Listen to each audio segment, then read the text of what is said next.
Adam was not a provider to Eve, because Bible says that before God made man on the sixth day, before he made humans, he created everything that humans need, the air that we will breathe, the light we need to see on the earth, everything, up to the food and the water and the animals and everything. He created it all, and then he put Adam there.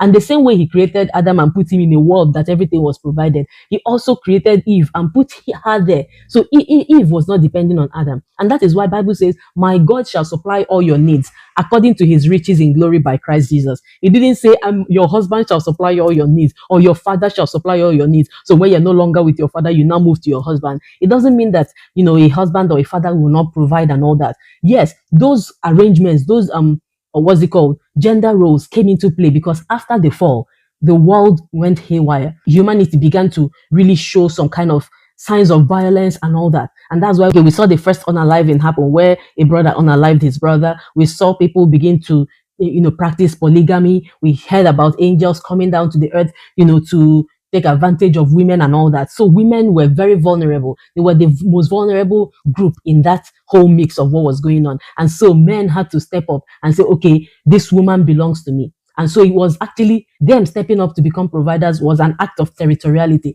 not always necessarily an act of love. So because if you touch their woman, it is not how dare you hurt the one I love. It is often more about how dare you step into my territory. You are trying to undermine my manliness. And so you see them going out there to fight, to maintain their manliness, to protect their territory, and not necessarily because I want to cherish the little ones or the weaker vessel in my care. That's one thing we need to understand.